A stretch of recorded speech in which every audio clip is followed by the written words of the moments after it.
Hello, it's me, the last critic on the planet to talk about this film. I feel like everybody already has a review out for this movie except for me. And so I do thank you for your patience. I'm finally getting around to it. Of course I was going to talk about this movie. And so without further ado, now that we have the pleasantries aside, let's get to it.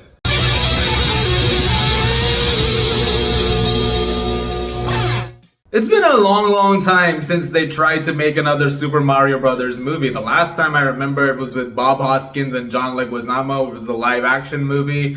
A lot of people didn't like that, to put it mildly, and Nintendo definitely didn't, because when it comes to their adaptations, there's none, really. Like, a lot of properties, but no adaptations. Like, it's one of those things where they're very cagey about what they eventually want to bring to the screen. So this is kind of a monumental deal. They're working with Illumination Entertainment in order to make this one. And in this you follow Bowser, played by Jack Black, who's trying to take over the entire universe, and Mario has to stop him. And he has the help of Princess Peach, played by Anya Taylor-Joy, and his brother Luigi, played by Charlie Day. And Chris Pratt as Mario is...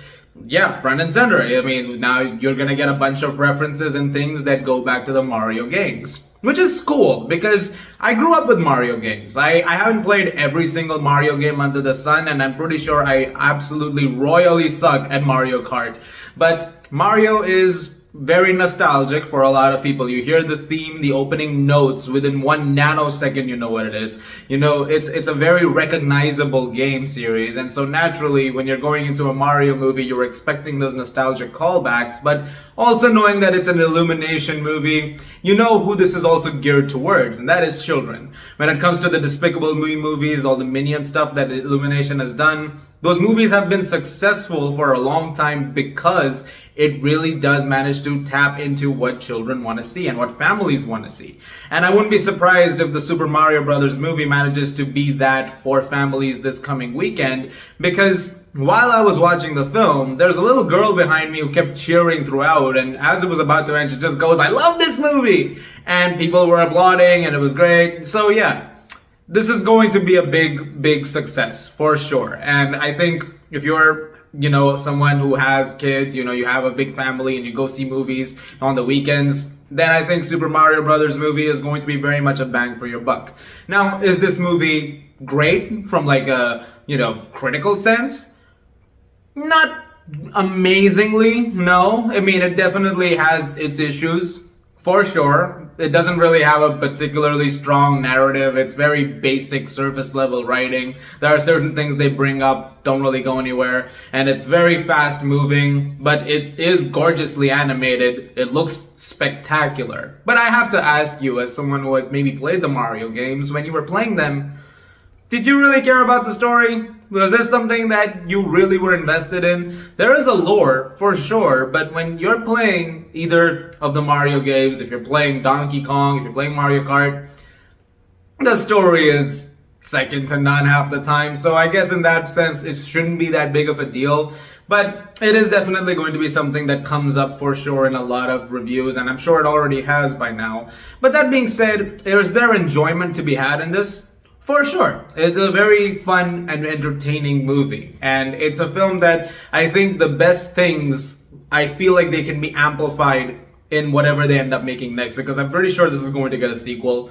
I'm 99% sure this is going to get a sequel, only because I know it's going to be such a massive success. And going back to that animation, it is absolutely dazzling. There are some sequences that are so visually beautiful, you have to see them on the big screen. There's an entire sequence around Rainbow Road, which you've seen hints of in the trailers and promotional material, that is astounding stuff. Like, they have done an amazing job recreating a lot of different things from the games and incorporating a lot of different elements in order to make this world as fleshed out as it can be. And I think they did a really good job. There's so many Easter eggs and so many musical references that are thrown in thanks to Brian Tyler's honestly really fantastic score. He's done a really great job over here. And the character work that you see has a lot of that as well. I think when you get all this stuff with Bowser or with Luigi or with Princess Peach, you can see those characteristics come to life really, really well. And all three of them, Jack Black, Charlie Day, and Anya Taylor-Joy, all three of them are really, really good in the film. I would say the two top performances were Jack Black and Charlie Day. I think they incorporated their voices to those characters so well, and they did a wonderful job with both of them. But something that has come up is Chris Pratt as Mario, and I think he's fine. I think he's good.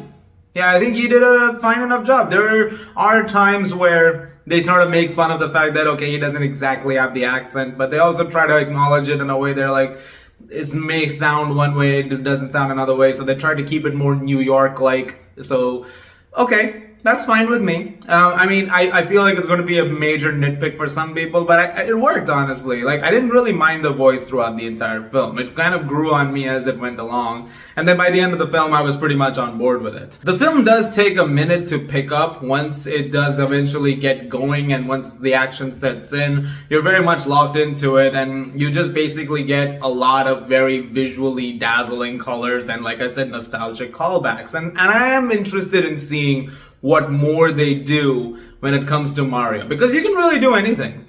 Like, there are so many different elements that they play around with in this one, and so many little things that the characters do, especially when it comes to the one-ups and the stuff that they get, which is so cool. It definitely feels like a lot of love has gone into making all of those things happen, even if it's not as perfect as it can be. But I see a situation here akin to something like, say, Sonic the Hedgehog 2, wherein the first one was decent, but it had some strong points that the second one amplified on immensely, and it made that a better sequel. I can see the same thing happening for the Super Mario Brothers movie. I feel like the second one, whichever they end up making, and it'll, like I said, it's very likely going to happen.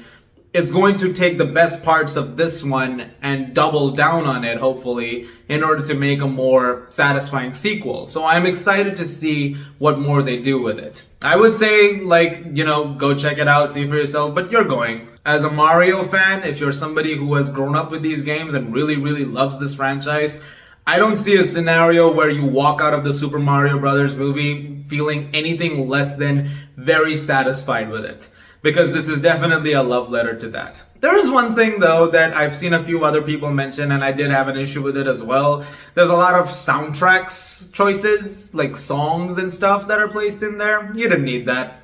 You didn't need any of the songs. You should have just let the score do its thing the whole time. There's a couple of songs that are by characters in the movie. Those were great. Keep those. But, there's a couple of needle drops, and I thought, don't need the needle drop. Overall, I thought Super Mario Brothers movie was a fun enough time. I did enjoy myself for the most part. I have some issues with it, like I said, but at the end of the day, again, I keep thinking about the kid who was behind, just audibly going, I love this is great. It's like, what more do you want? You got exactly what you wanted out of this film, and that's who this is for. And I think the film does eventually lead to a very entertaining time, and that's about it. I'm gonna give the Super Mario Brothers movie a 7.5 out of 10. Go check it out. You'll have a good time with it. It is really, really fun. Guys, thank you very much for watching. Look forward to more reviews very soon. As always, if you like this, please do subscribe, and I'll see you guys at the movies.